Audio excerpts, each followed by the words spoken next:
Yo, we live on location, still down here in the MIA, but today we had to get with one of Sag Nasty's finest, y'all. We got Saginaw, Michigan in the house. We got a Michigan State legend. We got an NBA legend. We got one of the best dunkers in the history of the game and one of the baddest boys to get busy on the court. My brother, Jay Rich, in the building. What up, fellas? What's happening?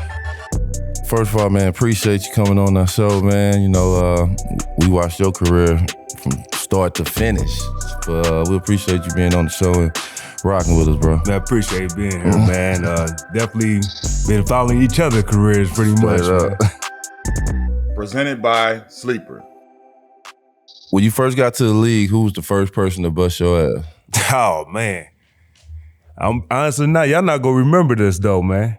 We played y'all at the Pyramid. Y'all all came down. Again, the Pyramid. The Pyramid, bro. Oh, Summer League. We did. We sure did. JoJo was saying it's Battier. Battier just said that yesterday. Y'all all showed up. Y'all wasn't supposed to play. It's me, Gilbert, and Trey.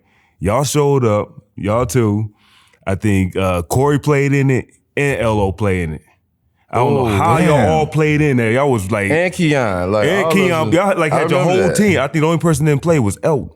And y'all, man, y'all whooped our ass, man. I was like, damn, I had to go back to the drawing board after that. That's crazy you say that because Battier just said that. Just yesterday. Yeah. I got all of them on tape, on VCR tape. That's what's crazy. You gotta go back and look at it. Y'all put it to us, man. I think we lost by like 20. Hey, Summer League, they told us to just do y'all. And they was like, oh, so we can shoot all the rock? They like, yeah. Boy, we came out shooting everything, taking turns. Drop Q, drop D, alley-oops, all sorts of shit. That's crazy, man. Saginaw, Michigan. Sag Nasty. Yes, sir. Straight up.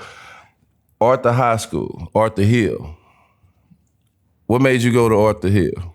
Well, that was only two public schools in actually Saginaw. Mm-hmm. You had Saginaw High, which is where Draymond went. Yeah. A little younger than me though, but then you had Arthur Hill.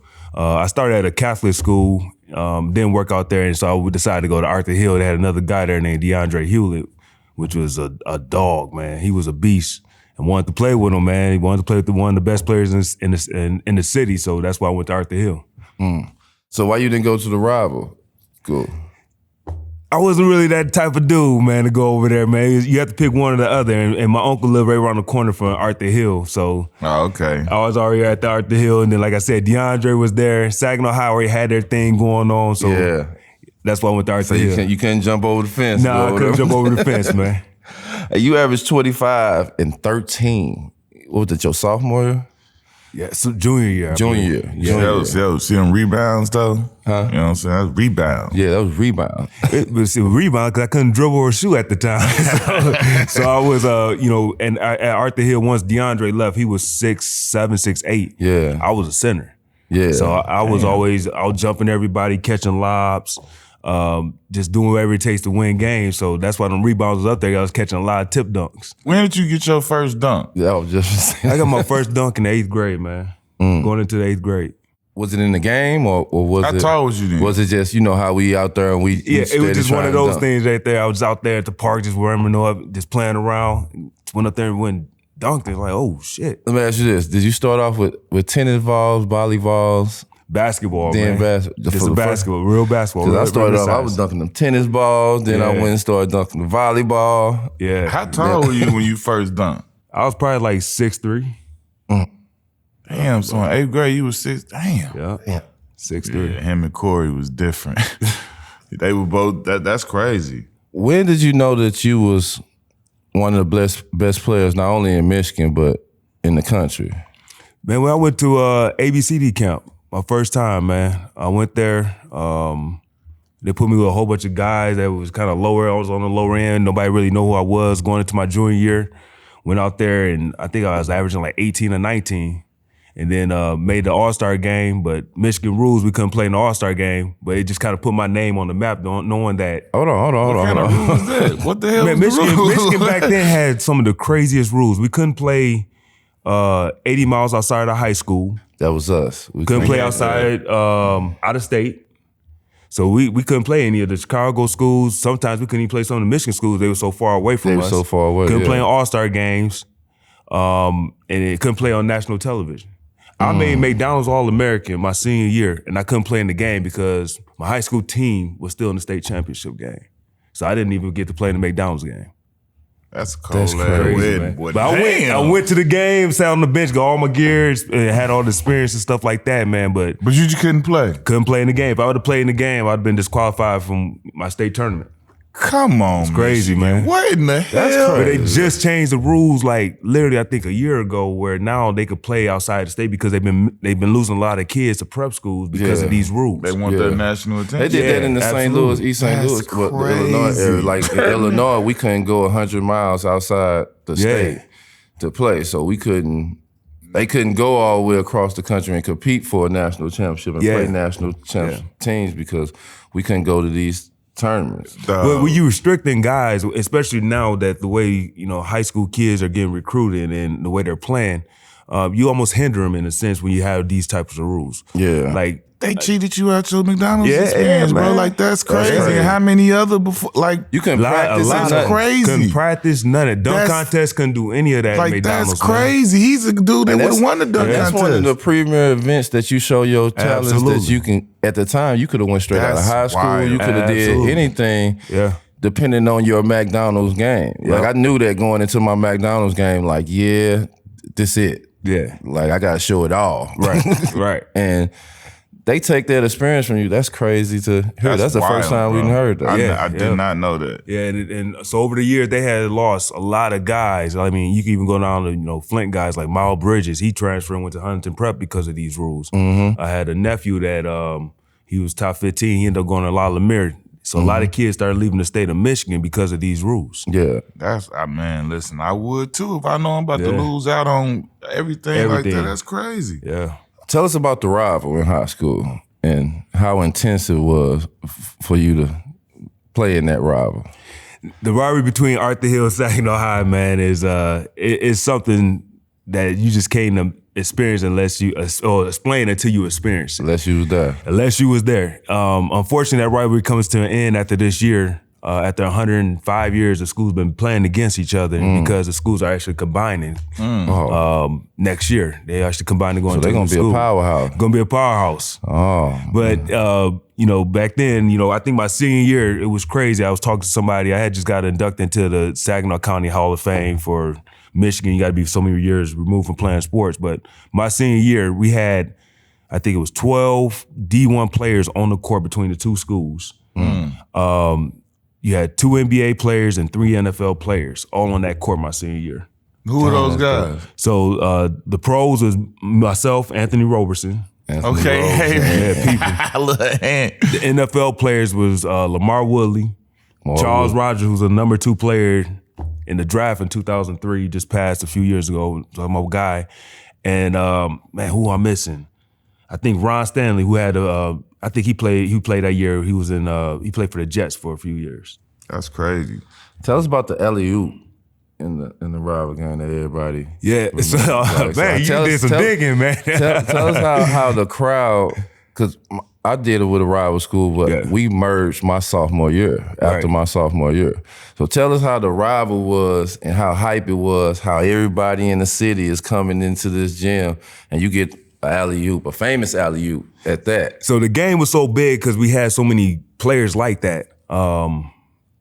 There's guys, we had D1 players, like I said, some pro players. So they didn't have it at the high school. They moved it to our Civic Center. So the Civic Center, the high school only hold like 2,000. Civic Center hold like 8. And it sold out. They were scalping tickets and everything. Yeah. So it's a big game. All these top players. I get my McDonald's nomination that day. So it was a big thing in the city. And so game was going on. It's heated. It's rivalry going back and forth. And I'm running down court and I'm got this lane. And I'm pointing up my head and my hand up. And my teammate, point guard, he just threw it 3/4 court. Just threw it in the air. And the coach, you can see him on the side like, no. I mean, the game is close. And I catch that mug and just, boom, I rocked it down. And they had to stop the game because people was coming on the court like it was Rutgers, bro. And so they keep on talking about this dunk, and it's been going on for years, but it's just one of those things that you always remember from the rivalry of the two schools that, half court in front of 8,000 people almost. Straight up. How was it to win Mr. Michigan? Like, Q ain't never won in his state. Damn. How was it for you to win Mr. Michigan for your state? It was dope, man, because we had a guy named Lavelle Blanchard that was kind of the #1 player all through since the 7th, 8th grade. Yeah. And I just kept on getting better every year. And then my senior year, my coach is like, you know what, we gonna play everybody we can within the radius of the 80 miles. Mm-hmm. And so we played on the west side of the state against some Grand Rapids teams, went down and played some Detroit teams, went way up north and played some teams way up north just to get my name out there. So I credited him for helping me get my name out there and got some more votes for that. So it was cool when, the award happened and I was announced as, Mr. Basketball, because those guys that won that award, it was like Chris Webber, Shane Battier. The year before me was Dane Fife, who went to Indiana, was a really good shooter. Yeah. They had some top players that, won that award in the state of Michigan. Straight up. Could it have been any other team outside of Michigan State that almost got you? It was Michigan, man. It was Michigan. I grew up a Michigan fan, believe it or not. Yeah. Fab Five like everybody else, man. And the crazy part, C. Webb used to come up to Saginaw a lot. I don't know if he had family up there, but he used to come up to church on a Sunday. And I'm talking about every other weekend he was up there coming to hooping. So I became a fan of Michigan during that era. So it was almost Michigan. My family was Michigan fans. I was a Michigan fan, but it was something about Michigan State, man, that it just felt right. How was it when you first met Izzo? He was crazy. He was fired up. He was crazy. He was hungry. The team they had, man. I met Izzo, I think, my sophomore year. Did Crean was Crean there? Crean was he was the head recruiter for me. That sideways. Yeah, Coach Crean, man, that was my guy. He was a big part of the reason why I went to Michigan State, but Iz was always honest. That was the thing about him, man, and it was just always good to talk to him, especially even after all these years. He's really going hard at my son right now, trying to recruit him, and it's still the same thing. He's still honest. He's still upfront. He still tell you how it is, but he's still that same type of person. I've known almost 25 years now. Coming to the Big Ten and, the history, they just came off a championship. How did you feel like your first year, like how your game matched up? Because, it's like you taking another step up once you leave high school. Yeah. Because it ain't about you no more. Right. It's like you got to start all the way over and build all that rep back up once the season started in college. Yeah. So for me, it was an easy transition because they was actually the Final Four the year before that. Yeah. And I know when I went to Michigan State all the time that Mateen told me, you come and we're going to win the championship. Yeah, he won. I won as a freshman. Yeah. Won. Yeah. He was on the freshman. I was on the freshman team. Yeah. All good, man. I was part of that team. So the new sons. So you was on that team. You came in feeling like golden. I had to work. I had to work, but it was just he was telling me this, and he was like a big brother to me as soon as I got on campus. He's like, "Where your locker room?" I was like, "I don't know, next to mine." So he just took me under his wing, and for me, it was to have this guy that was an All-American Player of the Year candidate who was going to be an NBA player. Yeah, that was big for me because I was always a hard worker, but then I met him, and it made me even work harder because he just always wanted to get better. And he just took me under his wing and we'll go work out before practice. We'll work out 2 hours before practice. Just going at it. And then Michigan State practice, that's another 3 hours almost. Yeah. And you going at it. And for 2 or 3 weeks, me and him just doing that. And I'll go to practice and you can't mess up as a freshman at Michigan State. And Izzo was on me. Yeah. You goddamn tired. You ain't never playing. I ain't making no excuses. Yeah. And he get a hold of it, and this is crazy. He get a hold of it that we working out before practice. He pulled me into the office and apologized I had no clue you and my team was working out like that. He said, but y'all got to stop. We need y'all for the season. I need you to be you gonna be a big part of us playing. Yeah, because you was the missing piece. It's coming back now. Yeah. You was the missing piece that they needed. Yeah. You got them 2 veterans right there, and that young blood come in and you was the missing piece that they needed. Yep. Mateen Cleaves, he's a a unique Motivation guy. with You my know team. what I'm Motivation saying? with the team. You got to tap in with wanna it. win, tap in. You want to win, tap in. Like just him. Like he always had a bright personality. His leadership is with some of the best of them. How was he like that whole year? Like how was he leader-wise that whole year? He was, like I said, he was amazing that whole year because he just led. And it was a tough year because he ended up breaking his foot like halfway during the season. But he kept on being the leader. He kept on motivating people. And Mateen have a way with doing that to people, inspiring people. And then he backs it up with his hard work and his play. So it was good for him enough for us to be around him all the time. Even when he was hurt, he was still motivating us. We still gonna win. We still gonna do this. And so he just kept on encouraging us and motivating us to, till he finally got back and we just kept on rolling. How was Mo Pete in you? Because Mo Pete is basically your position. Y'all play basically the same position. How was Mo Pete influenced in you? It was just him and his professionalism, and at an early age, as being young, he was just always doing the right thing, never arguing back, always cool. on time, Cool. And so it took things from him too, also because his shooting, how he came in the gym and shooting, and so that's one thing I took from Mo was I was always going to the gym and shooting because Mo P was doing it, and that was one of the biggest reasons why I went to Michigan State because of those two dudes. I knew they both was going to the league. I wanted to get to the league, so I was like, man, hey. Watching everything they do. Watch everything they doing. I'm going to, whatever they doing, I'm doing. Yeah. Tell us about the run in the tournament. It's your first time in the tournament. And, everybody watched the tournament. If you don't watch all year, you're going to watch the tournament at least. How was the steps, the games, the mental, the arenas, the fan base that you seen Michigan State coming with? How was all that? It's crazy, man. Like the first round was pretty much easy. We knew we was gonna blow the teams out. We was the number 1 seed. Second round, we played against Syracuse with Eton Thomas and Big Eton, strong as well. We barely getting by them. Luckily, that we played 2-3 zone. Yeah, the 2-3 zone. We played in Detroit, so we had our home fans behind us. So that was luckily then. And then the next game is against Jamal Tinsley, Marcus Pfizer, Iowa State. People sleep. Yeah. Man. Pfizer, that year, those couple years in college, and then Tinsley too, though. Them two they boys were tough. We barely squeaked by them, but that energy, man, is just unreal. And your focus and attention to details, man. You make one mistake, in the NCAA, that could lose a game. You get popped. You done. You out. Yeah. And so you have to be almost perfect. You have to do everything right. You have to go get all the 50-50 balls.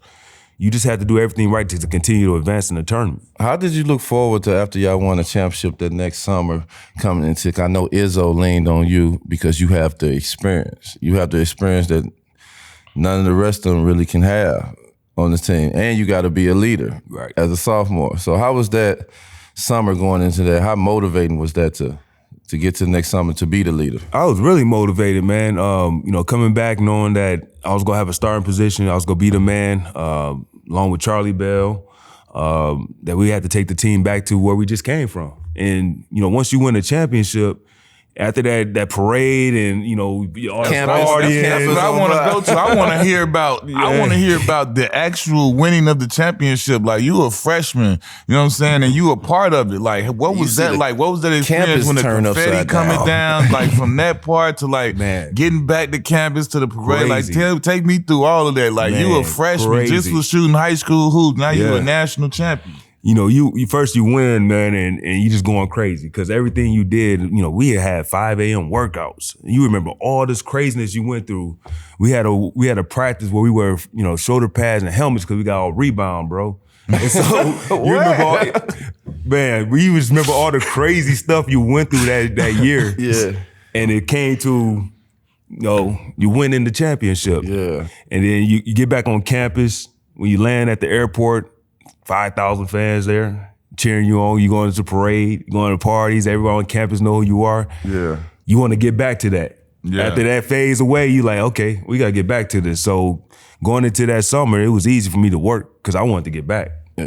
Tell me about the football helmet and padded practice. What the hell? Y'all got your ass kicked on the rebounds and then he was pissed? Yeah. So at Michigan State, bro, you don't get out rebound. And so that year, we led a nation.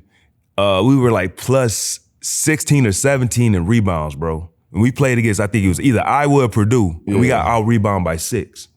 And he was calling, you soft motherfucker, you wait to practice. And we like, God dang.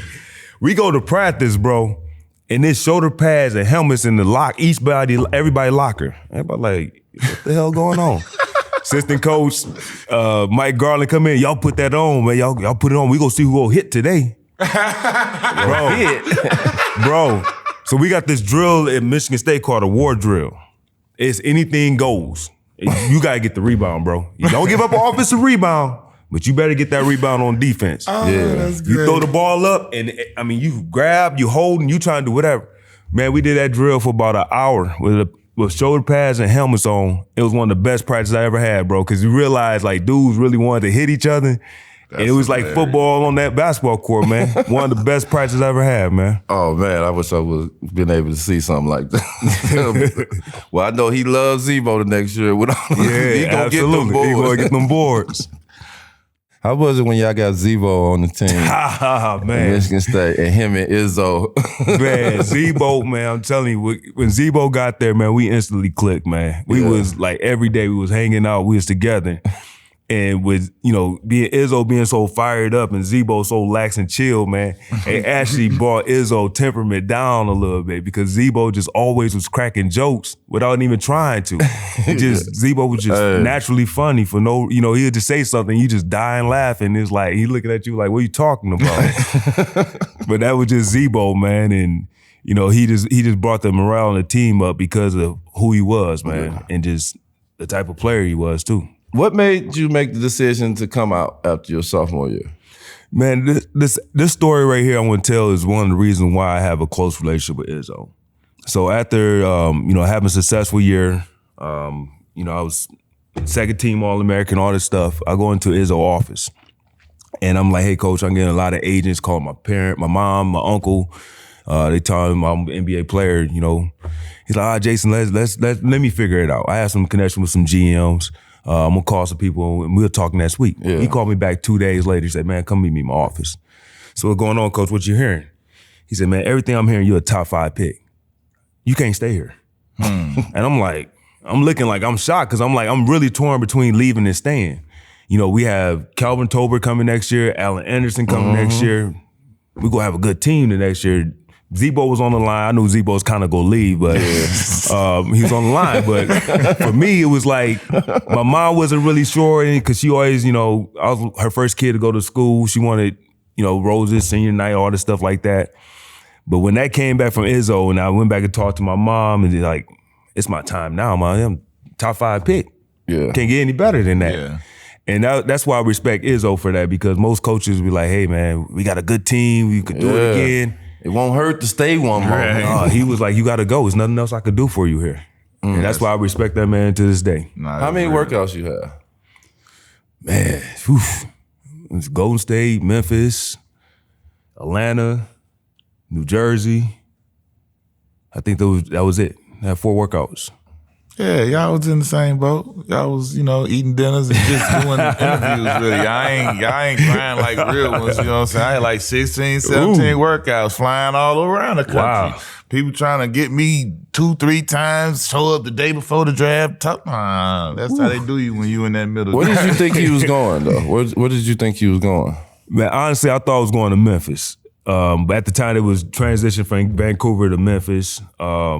I really wanted to go to New Jersey. I think they had like the 7th or 8th pick. But Memphis had the 6th pick. Why you want to go to Jersey? Because J Kidd was there. Kenya was there. They needed a 2 guard. I mean, they had Kerry Kittles, but I'm looking like J Kidd. I'll jump out the gym. Yeah, that's the one for me. Him, what? And I'm telling Byron Scott like in the meeting, like, hey man, I'm really gonna come here. What y'all do? This and that. I knew Memphis wanted me. Memphis throwing salt, talking about he wasn't that good, and I worked out from Memphis like almost 3 times, I think. And they telling everybody this and that, and then draft day, I had no idea Golden State was going to pick me. It was just out the blue. I was shocked. I was like, you didn't work out for him or nothing? I worked out for him, but I thought it was like, okay, whatever. I was going to Memphis. And they was like, nah, come on here. I was like, cool. I want to go back to the actual draft because your mom, you went to the draft. Yeah. So take me back to that, man, because you know, we all grew up watching. We got our family there. Like, take me to when they called your name, especially being surprised, not knowing it was about to be Golden State. Crazy, man. Like, just take me to how you felt, like sharing that with your mom, you know what I'm saying, and your family like that. Yeah, so you know, going into the draft, I actually worked for 5 teams. I had a workout with Atlanta. I had a really good workout with Atlanta, but they made the trade to get Sharif, and they switched their picks, and that's how Memphis ended up getting Paul Gasol at 3. Right. And so we go to the draft. I knew it wasn't gonna be Atlanta. Chicago had 4th. They was doing Tyson and Eddie, so the 2 high school kids. And then so Golden State come up. So I knew I was anywhere from 5 to 8 or 9, whatever it was. And so I'm sitting there. I got my daughter, my uncle sitting, my mom right there. My coach Izzo is there. My stepfather there. And I see in Krista Chan, she's whispering to somebody else, like he's over there. And they literally caught me out surprised. And so I'm literally, my uncle right there, and I'm punching him. Yo, I'm going to Golden State. He's looking like, what you talking about? I said, man, I'm going to Golden State. With the 5th pick, Golden State select Jason Richardson. And it's a big bear hug because we surprised. Like, I'm really surprised I got picked by Golden State. Bear hug my uncle, bear hug my mom, my daughter crying because she's like, what's going on? She going crazy. She's like 2 years old, but it's the greatest feeling. You go across that stage, man. That's when you realize you achieve your goal. When you shake, you know, Commissioner Hand was David Stern at the time. Now you in Golden State, it's your rookie year, a whole nother level up. How would you feel like you did your first year in Golden State? I think I did really well, man. You know, coming there, you know, I was young. I think I got thrown into the starting position after like the 3rd or 4th game of the year. They're losing franchise. They trying to come up. Then Troy started, and then towards the end, Gilbert started. Yeah. So I think we started creating something that was going to be special, especially, you know. Who was that in front of Gilbert? Mookie? It was actually Bobby Sura. Bobby Sura was in front of him. Yeah. Mookie actually got kicked out of practice and never came back. We ain't seen Mookie no more, man. Wow. It's like the 2nd practice, but I remember Gilbert walking up to us, man. We got fucking Mookie Blaylock. That sound like Gil. That sound like Gil, man. You remember your first All-Star weekend? Yeah. Yeah, buddy. You remember that, right? We played them in the rookie sophomore game. Yeah. He got MVP, but he wasn't supposed to because they started double teaming me in the second half. I had like 21 on the first half on the And we came out, we played too cool in the second half. That's what happened. They said they got serious and we got some bullshit. I'm like, yo, we need to be turned up. We were still partying. Man, I was so salty. They double teaming me. They started like, but talk about that week because you won dunk contest, you won MVP of the game. Just talk about how you went into the second half of the season, like just that all-star experience. Because again, that's just like the draft. That's something that we watched forever growing up, and that's something that we was all dumb excited to be a part of. So talk about your experience there, and walking away with some trophies too. Yeah. So for me, All-Star Weekend was like everything, bro. Yeah. I mean, since I was a kid, I wanted to be in the dunk contest before I wanted to be in the NBA. I didn't know you had to be in the NBA to be in the dunk contest.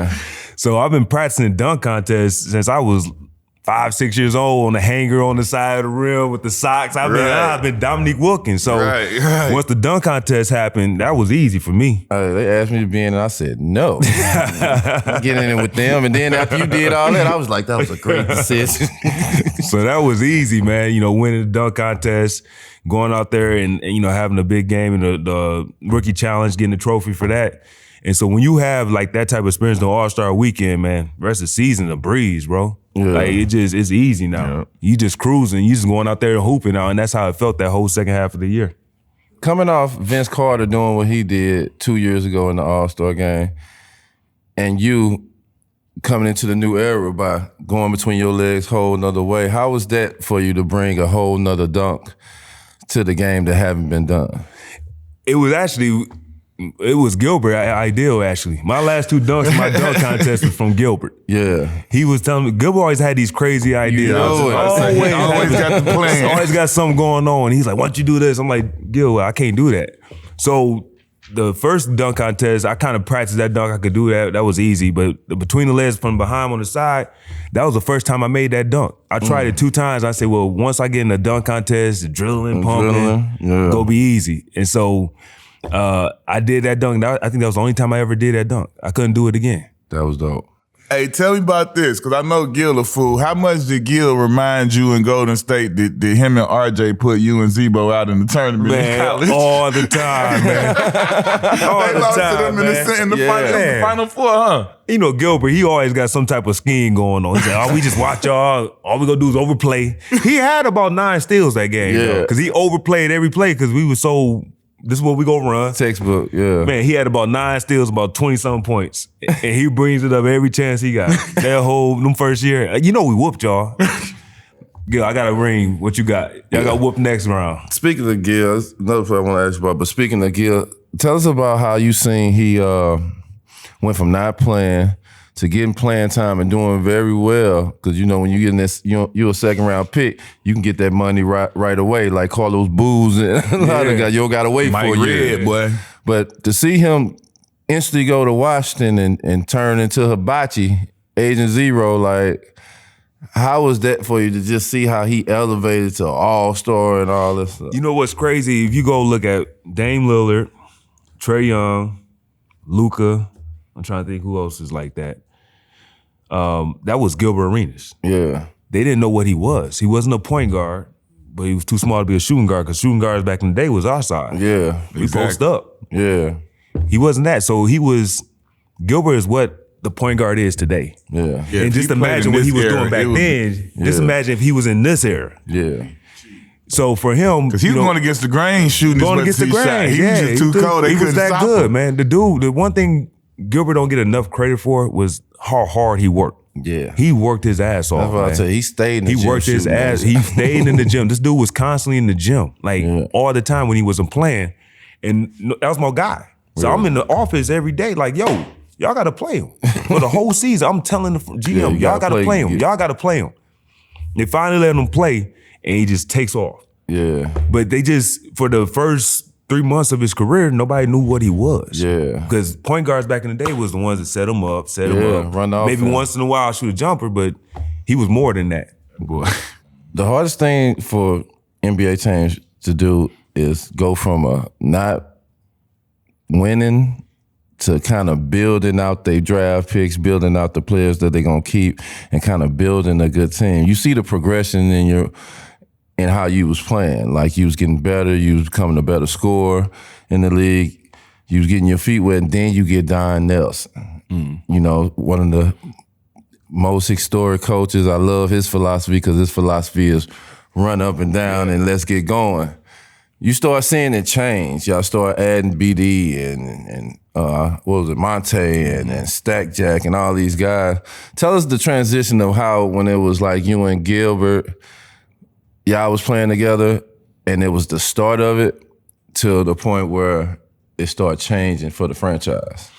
Well, I always felt like, you know, in Golden State, if we just got a team, the fans go crazy. Yeah. They always showed up. You know, especially when Gil started playing more, you know, he was just doing his thing. And then, of course, he did what he did and got to Washington, made his money. And then I'm back to square one. Yeah. You know, they drafting guys at my position, but I'm showing up every year, getting better. Then once Don came, that was my fifth coach in 6 years now. Yeah. So Don came, we ended up trading for BD, ended up trading for Stack Jack, Al Harrington. Monte was coming to his own. We drafted him in the second round. And it's just opened up my game. It's transition, throw the ball out, let's run. Yeah. And that just made it easier for me. And you get to see the transition of being a losing franchise and having that losing mentality to, hey, let's start winning some games. Yeah. Let's start doing this. Let's start changing our attitude. Let's start getting guys up in here that had the same common goal. So it was an easy transition for me because I always wanted to win. You know, coming from a winning program in college, I didn't want to stay down there and kept on losing and stuff like that. So it was easier to just go in and just like, hey, I know who BD is. He be the man. Yeah. All right, you know. When Don Nelson came in, how different was that for y'all? Because everybody talks about his unorthodox ways and how he does things a little different, but obviously it works, and he was one of the all-time winningest coaches ever. But talk about how you guys view him from y'all perspective. When you say like a player's coach, that's what Don is, man. Like we'll come to practice and he could see things that are getting stagnant. He'd be like bigs versus small. And you literally playing against your bigs versus your guards. And so it's funny, your bigs are trying to play point guard. And they do it. And it made practice fun. He was so innovative doing different things differently. I mean, it was times where he knew we needed a day off, so he'll come to practice like, hey, y'all run practice. And he'd have a cigar, 2 beers in his hand, his dog, going to watch a baseball game, and we'll leave practice. That's hilarious. And we run in practice, and we hold each other accountable, man. And that was the coolest thing about it. Like, he got on you, but he also knew when guys needed a mental break. And that was the coolest part about it, man. That's, you know how long the seasons are, man. You just need those days sometimes just to have a fun practice. I want to ask you about, he don't get a lot of credit either, Monte Ellis. Like how straight out of high school, straight from Mississippi, country boy. Yeah. But just how good he is. And, you know, he's a guard coming straight out of high school to the league. And how fast and how high he can jump, how he can score that basket. Yeah. Like, tell us about Monte. It was the same thing with Monte. He was just, you know, he was a little undersized, coming in, still the era of 2 guards like us. But he was always a worker. He always worked. And I used to tell him, like, man, stay with you, know your game. Yeah. Forget shooting these threes, hit that mid-range. He was a killer at the mid-range. And you could see, like, he was going to be really special in our league because his speed, his quickness, athleticism, you just couldn't stop it. And so for him, he just worked and worked and worked, and he got his chance, and he just took off with it. I want to talk about that We Believe team and that going into that series against the Mavs. Like, how did, because I can remember, like, at that time, my coach was Mark Aguirre. He was my assistant coach. Now, he know Don Nelson. He played for him forever. He had a relationship with him. And I remember him saying that he had spoken to him, and like this before y'all series even started, but like I can remember back when it got to like game when y'all about to win, he was like, he got these motherfuckers. Like Don said he was gonna get them, and he said he got these. Like just talk about like, you know, y'all mindset as a team and what Nelly's game plan was, because that was really the reason that y'all was able to take him out was the scheme that he put in and the way he had y'all attack them. Talk about how y'all mentality was going into that. Well, before even the We Believe team became, we always played Dallas really close. We either almost beat them or close to beating them before Barron, Stack, all them guys came.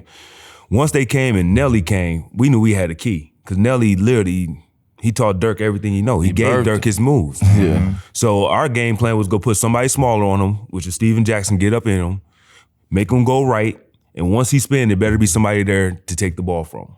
Yeah. And if you go back and watch those games, he could not do that move because he was normally going right and he would spin back right for his fade with the fade. Every time he got there, it was a steal. Every time. And we knew all their plays because it was the same set Don was running because Avery took the sets from Don. Yeah. And so for us, it was a cheat code to the test. And so on top of that, we were dogs. Right. We go talk shit. We go out there and play hard, and we was banging on dudes. We was banging, Stack, Jack, and Barron, how they get down. So it was easy for us to go out there and just be us.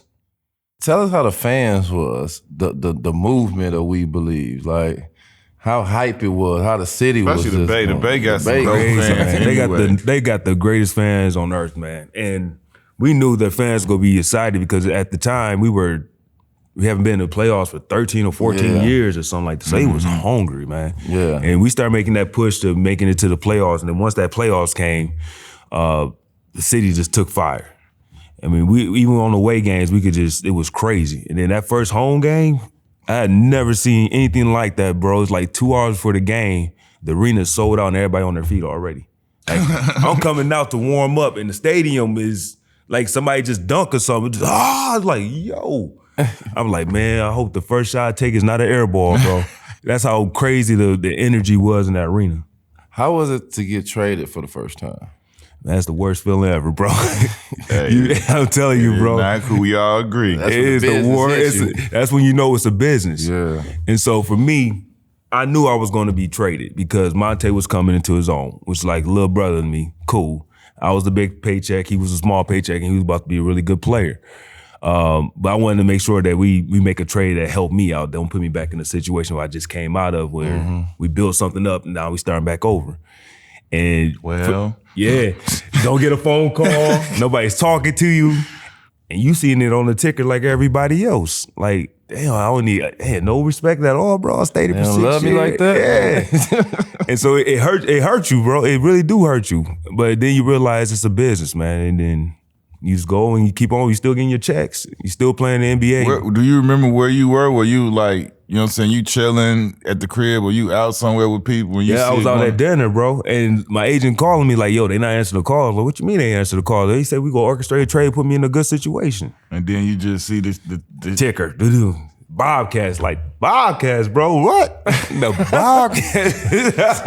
You gotta start all the way over. The Bobcats, all the way over. Starting all the way over, bro. Just made the playoffs. All the way over, man. And you out to dinner, you was like, check, please. It was heated. Shots, please. Goddamn. Was Mike with the Bobcats? Mike was with the Bobcats. He was just coming in.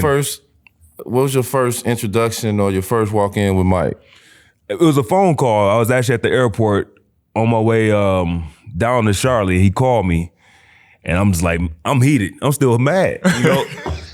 Mike, man, I'm telling him, winningest person, you know, the greatest. Hey, man, I'm a winner, bro. he's like, motherfucker, what you think I am? But you know, just coming off of just all those years of losing at Golden State, you finally get it there, and then you're gone. Now you starting back over. But he's like, man, just come in, we go work hard, we gonna figure this out. I'm not a loser. We gonna figure this out. How was it? I remember this shit when you got to Charlotte. How was it for you? Like, it had to be like a huge accomplishment because one of the things you said when you just got here, you played center and you did all the dunk stuff because you couldn't shoot and dribble. How was it for you to get there and lead the league in 3-point field goals made that year? That was a huge accomplishment, man, because like I said, I didn't play guard until I got to Michigan State. I was always power forward center because I could jump, but I just kept on working on my shooting. When I was at Michigan State going into my sophomore year to get better, I knew I had to learn how to shoot. And so I was putting up 1,000 shots a day.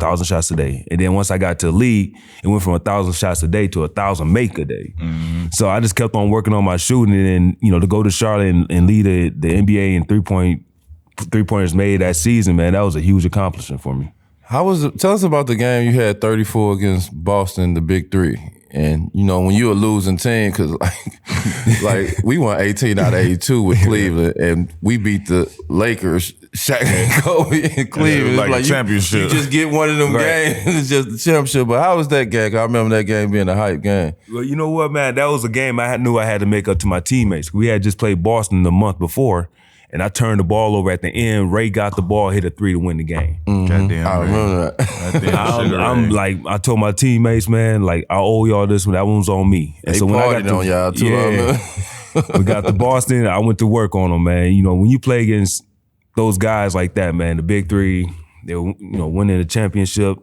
You get up for those games. And I knew I owed one to my teammates because we should have beat them in Charlotte. So I just went out there and went to work on them, man. Another trade coming. You go to Phoenix. You get traded to Phoenix. Did that make you feel better? Man, finally. I'm like, finally, I'm going to Phoenix. Shaq out there, Steve out there, Grant Hill. Like, I'm going to a winning team, finally. Yeah. How was your experience playing with Stevie on the strip? Like, amazing, man. Hey, please talk about it. Man, you know what? The first Stevie. couple of days playing with Steve, man, I was getting turnovers because he literally just throw the ball this way, and I'm bobbling it. So I'm like, man, I got to run through the lane, you know, not having used to a point guard that's just always passing. So I realized, like, every time I cut, just always look for the ball because he is going to get to you. If you're open, it's going to get to you. One of my favorite little setups that Steve used to do is like, you know, he always on the fly, always whipping, and we always on the wings and shit. Stevie will come full speed ahead at you and hand that bitch to you and screen your man. And you bucking naked. You know what I'm talking about? The way he would do it, he would do it in a way that where you got all the space and everything, and the man gonna have to knock his ass over. Like he even got a couple offensive fouls here and there because the people would be they started to know that he would do that.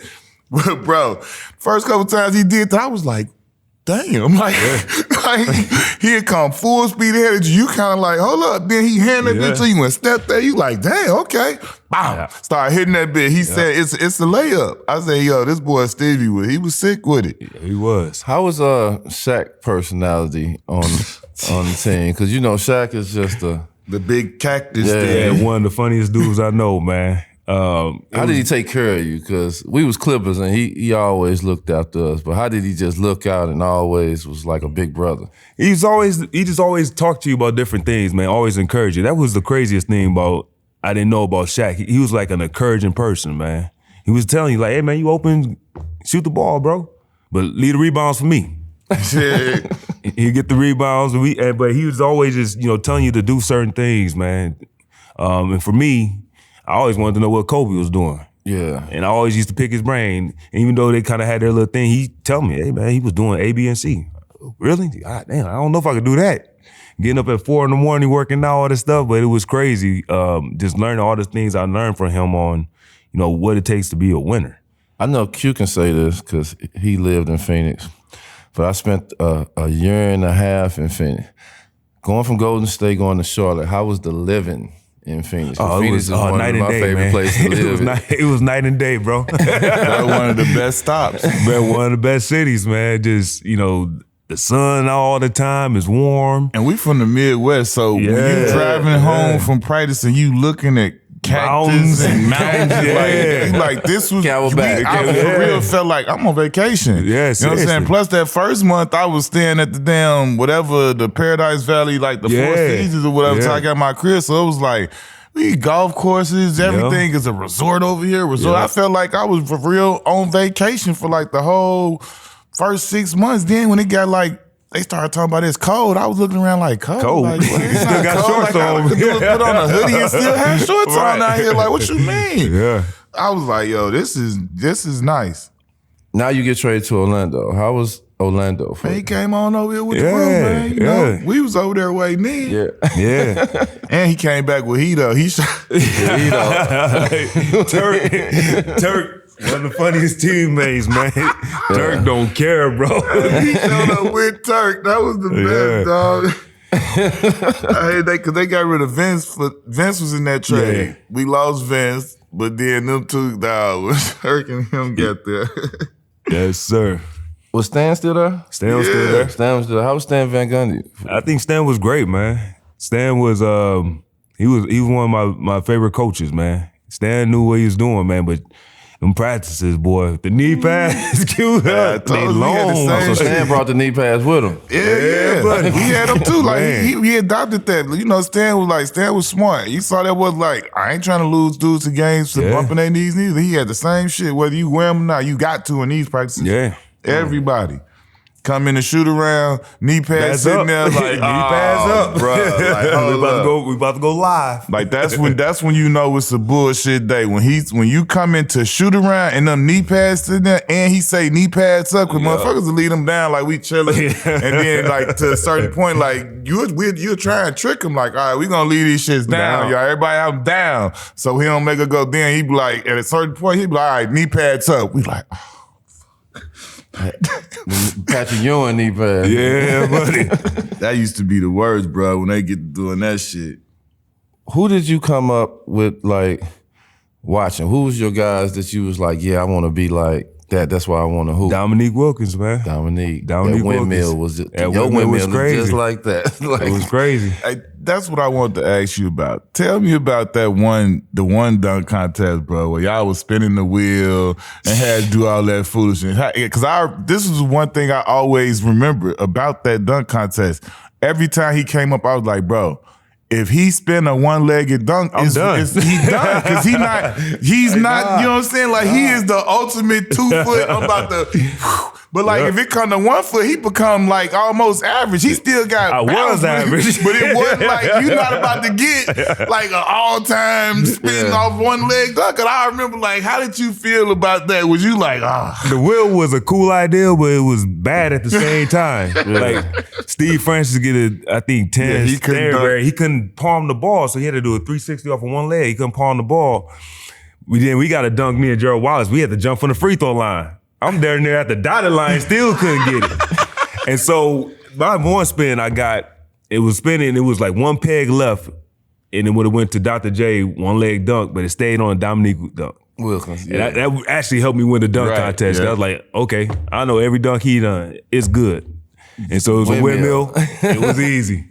Did you ever, like, when you was younger, did you ever do anything different? Like, our era, we dudes was doing hella calf raises on the stairs or walking in the jump. So you just started just jumping out the gym I had out a of brother, nowhere. man, that was actually, my brother about 6'4". He jumped higher than me, man. And He used to touch the top of the backboard. so like it was just in y'all gym. just in the gene pool, man. Which is why your son going crazy like that. He's jumping higher than I was at that age right now. And the stuff he's doing is crazy because his brother is left-handed. So he does everything left-handed. As far as like, a right-hander do a 360 this way. He do 360 against the grain. The opposite way. And he can't do it the other way. I'm like, and I'm trying to figure it out. My wife was like, because he's following Jason, everything is left-handed. It's like, that's crazy. Sometimes your body just naturally just feel good doing it that way than the other way. Yeah. Who are your top 5 dunkers and putting your name in it, and what number you feel that you are in the top 5? Ooh, man. Because you in the top 5. Man, I appreciate that, fellas. I don't even think I'm in the top 5, to be honest with you, man. I definitely got to put Vince at 1. Zach LaVine is 2, man. That crazy. He's crazy with it. Dominique 3. Aaron Gordon, man. Aaron Gordon, I was going to say, AG. I'm going to let him talk about this right now. That dunk he did over the mascot is the greatest dunk ever, bro. Bro, I was in person. That's one of crazy, bro. That people don't understand. That mascot was 6. He was on the hoverboard. Hoverboard. Yeah. And he literally takes out it, man, the greatest dunk ever, bro. And then 5, I'm missing somebody, man. Who am I missing? And it's not even me. I'm gonna be honest with you. I think it's who am I missing? Nate won the most. Nate won the most. It was somebody else I'm missing big time, bro. I'm gonna have to put Jordan there. That's who I'm missing. Okay. Oh, I thought you already said MJ. Yeah. That's MJ. That's Vince. Zach LaVine. Dominique. Oh yeah, he did. Aaron Gordon. And MJ. MJ. And Shout I'm out 6. to that I list, put myself man. out. I'm right outside the list. I'm 6. Shout out to that list. That's what's up. What was your favorite dunk on? Because you got a couple of bodies that, not a couple bodies, but a lot First of of all, bodies. can we just talk about how 42 or 43? I'm 43. 43 years old. He's still catching bodies right now in the big 3, bro. Like, this is the insanity of it all. Man set out a whole year with a bad knee, and however many years later, this man still catching bodies. Boy, you remember I hit you on the one. I said, hold up, dog. This man just did a windmill in the big 3. I said, man, get the fuck out of here. Jay Rich still skyscraping. This ain't right. Like, Who was your favorite body you done caught in the league? Man, I'm probably gonna say the one on Bradley, man. Sean Bradley. He got something to come. He caught a couple bodies on Sean Bradley. Yeah, I ain't I never caught Bradley dunked on twice. him. I can't say that one. I caught Bradley twice. How was that for you? Because, if you're a dunker, you love them 7-foot boys. You love them can 7-footers. just get on them. Explain the whole play to us. So we were playing against Dallas, and I think we were up 1 or down 1. Cliff Robinson on Cliff, man, shoot a shot. Cliff. It comes off. Bradley goes to try to get it. I just take it. I'm falling on top of him. He literally elbowed me. I'm on the ground. I'm just screaming because I know the game over with. Yeah. How is it to see your son like falling in love with basketball and progressing and 2 on the rich getting boys. the abilities that he's having? Because we always pray for our son to kind of fall in love with this game that did so much for us. Right. Both of my sons, my oldest son, man, he's been like that since he was 2-3 years old. He just always just in basketball. Everything just ingrained in basketball. Where my youngest son, he never really liked it. And so he always just like dinosaurs. He'd go pick some rocks. He always did something crazy, but he get all my athleticism. Yeah. And then my oldest one, where everybody expected him to be, because he's named after me, they think he has that athleticism. He does have athleticism, but it's not what my younger one has. Yeah. But my older one has stuff that I can never do and probably still can't do to this day. He's a really good shooter. He's a point guard, really ball handler, high basketball IQ. Yeah. So when you go see him and everybody talking about him, you expect to see me, but he's actually his own player. Yeah. Which my younger one, he's more like me, but a lot more. I just always love seeing the former homies because, you know, I got my little shorties coming through. I tell everybody I'm have Windermere on fire in like 8 years. They're going to be coming 3 of them back to back. TJ, QJ, Cruz, all 1 year, the same age from each other. It's going to be on. Tell us about like how proud are you of Draymond Green and him being from the same place you from, went to Michigan State, all the success he had in the league, and you know all the connections that y'all had together. How proud of you? How far somebody he's come, from man. Seeing the pictures of his body early on, everything, and, you know, man. like. I mean, from, you know, like we come from the same city, both went to Michigan State, both get drafted to Golden State. Yeah. It's just a very eerie feeling, similar feeling, but you know, for his career to do what it is right now, I definitely think he's a Hall of Famer. Yeah. Won championships, defensive player of the year, won gold medals. Yeah. It's just always good. Second round pick. Like, beat every type of odd. Every type of $100 million contract. Absolutely, all of that. man. He got all of the boxes checked. All the boxes checked, man, and especially it's like a little brother. So you couldn't be any more prouder than seeing somebody from your own town who looked up to you, who wore 23 because of you, having that much success. Now, I love it too because it's the underdog too. Nobody expected that. He's a second rounder. I didn't expect him to be as good as he was. You know what I'm saying? Like, he worked his ass off, changed his body around, and made himself into like you say, a Hall of Famer, champion. What's crazy about it though, with Draymond, he was going to Kentucky with Tubby Smith. You know, Kentucky had those down years of Tubby Smith. Michigan State didn't even have a scholarship for him. They had one kid that he was supposed to go to Michigan State. He committed to him, but never signed a national letter of intent. The scholarship opened for him, and Draymond ended up taking that scholarship. That's crazy. That's dope. That's dope. If you had 4 other teammates that you done played with in the NBA, which you done had a lot of teammates, who is the 4 other players that you'll pick that you'll make your ultimate team with? You're going to be putting the bracket now. Yeah, with for other real, teams man. Now you're going to be putting the bracket. Put something nice up because you got some guys. I got to play with Shaq, so put Shaq definitely there. Okay. Oh, man. Got to put, man, you know what? I'm going to move myself. Yeah, I'll put Steve. Steve Nash, point guard. Baron Davis will play the 2, so I got 2 ball handlers right there. Okay. Put myself at the 3. Man, it depends, man. Because I got, man, you got Dwight, you still got Amari, you still got Grant. Amari, Shaq, you, BD. Just for the fit, Amari probably. It would have to be Amari, man. It would have to be Amari. That's tough. That's a tough That's fight. That's a tough fight. That's tough. Hey, this is a question I want to know from him because I know a little something about my boy over here. This question ain't got nothing to do with, you know, we all took care of mom and the family and this, that, and third. But I know he a car dude, so this gonna be a good question for him.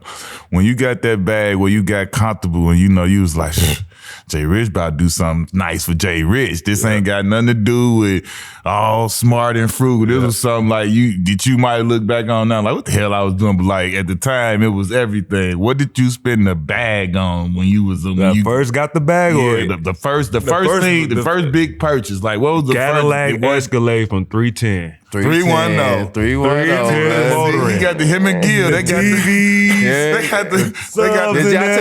got the $40,000 truck that costs $150. They got the $40,000 truck that costs $150. Hell yeah. We didn't going up there. We all riding off the lot. I'm excited, man. I remember I first getting in that mug. I called my mother before I even got the lot. Yeah, I just bought an Escalade. Man, that thing was probably like almost like you said, a $40,000 car worth $175 with this taxes from they the had suede lined up, TVs in the back, and first floors. And I said, look, this is a gangster thing about me and my boy. We always kept it 100% thorough, bro. We went and did the most bootleg version of 310 you could ever have. I'm talking about, bro, all these LA people gonna know what I'm saying. We went to Al and Ed's Auto Sound in Marine Del Rey.